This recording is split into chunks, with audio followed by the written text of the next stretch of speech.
आद स्यात्।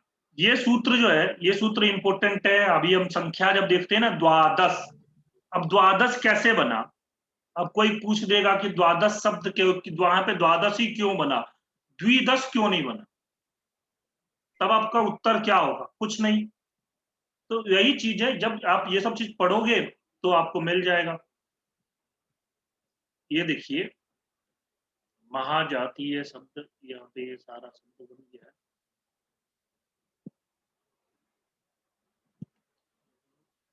हाँ, द्वि और अष्टन शब्द को आकार अंतादेश हो संख्या अर्थ में। आकार अंतादेश हो, आकार, परंतु बहुव्रीहि समास में अशीति शब्द परे रहते नहीं। जब बहुव्रीहि समास होगा तब अशीति शब्द, अशीति मतलब जानते हो ना, द्वयाशीति। कभी भी देखोगे आप संख्या जब बनती है तो द्वयाशीति बनता है, नहीं द्वयाशीति नहीं, द्वयशीति ऐसा बनता है, द्वाशीति नहीं बनता। वहां पर क्या बनता है? द्वि अशीति, वहां पर द्वि रहता है। ई को यण हो जाएगा, ई की जगह पर में य आदेश हो जाएगा, तो द्व य, और य में अ मिल जाएगा, तो य। अब ये द्व में य ऐसे मिला करके रखेंगे ना, य क्योंकि ई में य है तो इसलिए द्व में य मिल गया, और द्वयशीति ऐसा बनेगा। अशीति को छोड़ करके बाकी सब जगहों पर आ आदेश होगा। कहां कहां पर? अष्टन में और आपका द्वि में।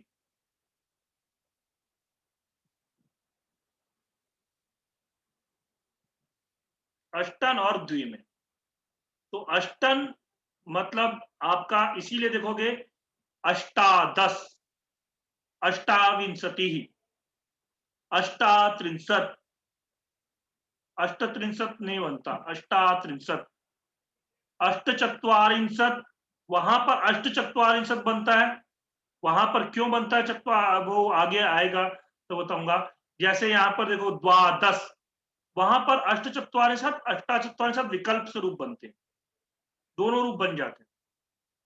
ठीक है, द्वादश, द्वाविंशति, द्वात्रिंशत, फिर वहां पे द्वाचत्वारिंशत द्विचत्वारिंशत दोनों रूप बनेंगे। ठीक है, वो क्यों बनता है वो आपको बताऊंगा। तो ऐसे देखिए, द्वादश, द्वौ च दस च, द्वय अधिका दस, यानी कि द्वौ च दस च, द्वय अधिका दस, दो और दस अथवा दो अधिक दस अर्थात 12। यहां द्वि और द्वादशन सुबंतों का द्वंद्व समास अथवा सिद्धम तु अधिकांता संख्या, इससे वार्तिक से लोप होकर के समास होकर के अधिक शब्द का लोप हो गया, तो इसमें प्रकृति सूत्र से द्वि को आकार आदेश।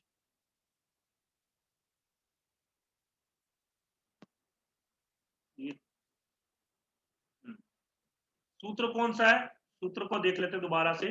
द्वयष्टन संख्यायाम अबहुव्रीहि, बहुव्रीहि को छोड़कर असित्ययो हो, अशीति।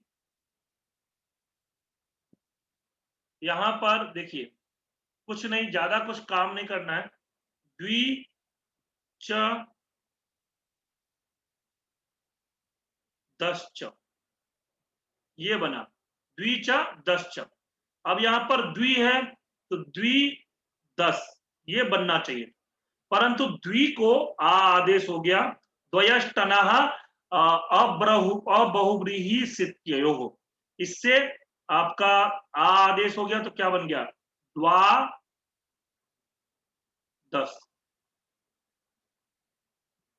ठीक है, द्वादश। ऐसे ही फिर हमारा अष्टाविंशति, अष्टौच विंशतिश्च, अष्टाधिका विंशतिश्च 28,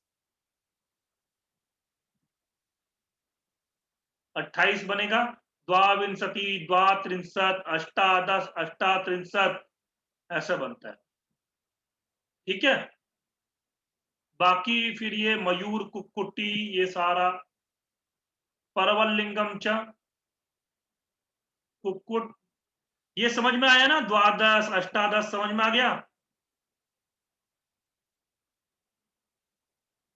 द्वादश, अष्टादश, अष्टाविंशति, अष्टात्रिंशत, समझ में आ गया? बोलिए। जी महोदय। बहुत बढ़िया।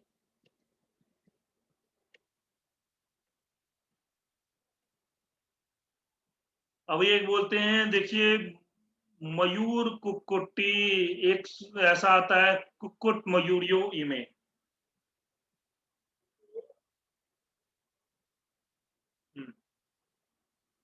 मयूरी कुक्कुटो, क्या बोलते हैं ना, यहाँ पे मोरनी और मुर्गे दोनों के दोनों हैं, तो उसी के लिए एक आया है, जब कभी भी ऐसा होगा मयूरी कुक्कुटो बनेगा।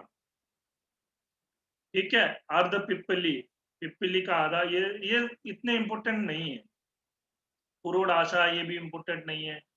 अलम कुमारी, निष्कोशाम भी हम लोग कर चुके थे। निष्कोशाम भी कैसे किया था हमने, उसका उपसर्जन का ह्रस्व हो गया था ना, निष्कोशाम भी, हाँ वैसा। अलम कुमार, यही यहाँ पे भी कुमारी शब्द का पुल फिर से ह्रस्व हो जाएगा, अलम कुमारी बनेगा। अर्धर्चा नपुंसकम, अर्धर्च, अर्धर्चम, ये सब इतने इंपॉर्टेंट नहीं है। हमारा यहां तक हो गया। अब हम लोग आगे बहुरी समास बाद में ही देखेंगे, अब कल ही, क्योंकि समय से ज्यादा भी हो गया हमारा। ठीक है। जी महोदय। किसी को और कुछ बोलना है? 1 मिनट रुकिए, एक चीज और दिखा दूं। ये देखिए, ये हमारा यहां तक हो गया था। कुंभकारः, कुंभम करोति, अण प्रत्यय लग करके कुंभकारः, उपपद है, उपपद है ना। पुत्र कामः, पुत्र कामयते, यहाँ पर भी उपपद है। तंतु वाया, इसमें भी उपपद लगेगा, तंतु वायती थी। तो यहां तक हमारा जो है इसमें दिया हुआ है। इसके आगे जितना भी अभी हमने पढ़ा ना, द्वादश, ये सारी चीजें, वो सारी हमारी चिरंतनी बुक में भी नहीं दिया हुआ। देखोगे इसके आगे जो है बहुब्रीहि समास शुरू कर दिया। हम लोगों ने अभी थोड़ा एक्स्ट्रा पढ़ लिया है, एक्स्ट्रा भी पढ़ लेना चाहिए कभी कभी, ठीक है ना? एक्स्ट्रा ज्ञान रखना चाहिए, पता चले एग्जाम में, क्योंकि सब लोग उतना ही पढ़ कर आएंगे। आप लोगों का एक्स्ट्रा ज्ञान रहेगा, तो एक्स्ट्रा ज्ञान से कम ये तो रहेगा कि अगर नहीं आता है ना, मैं हमेशा कहता हूं, एग्जाम में अगर आपको क्वेश्चन नहीं आता है, हाँ, तो आप क्या करो, आपका जो नॉलेज है उससे आपको छाट तो सकते हो, ऑप्शन को छाट सकते हो। जैसे 4 ऑप्शन है, 4 में से आपको 2 तो ऐसा लगेगा कि ये नहीं ही होगा। अब 2 ऑप्शन में आपको कंफ्यूजन होता है, तो वो 2 ऑप्शन में जब भी कंफ्यूजन हो, आप सिक्का ले जाओ, एक हेड या टेल कर लो। हेड आया तो ए, टेल आया तो बी, या हेड आया तो सी, टेल आया तो डी। ऐसे करके जो भी 2 ऑप्शन होगा उन दोनों में कर लो, लगा करके आ जाओ। कम से कम ये तो रहेगा, चांस रहता है तब 50-50% का। लेकिन अपने नॉलेज से उसको कम कर लो, ऑप्शन को कम करने के बाद तब हेड टेल करो। ठीक है, चलिए आज की कक्षा को हम यहीं पे विराम देंगे। कल हम लोग पढ़ेंगे अब बहुव्रीहि समास। सर, हाँ हाँ बोलिए। सर गति संज्ञा किन शब्दों की होती है? क्या क्या? गति संज्ञा किन शब्दों की होती है?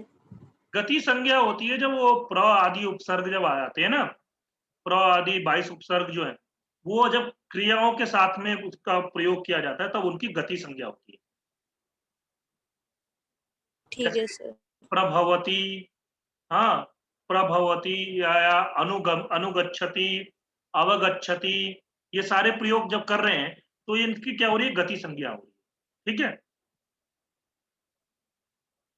ठीक है सर। और कुछ?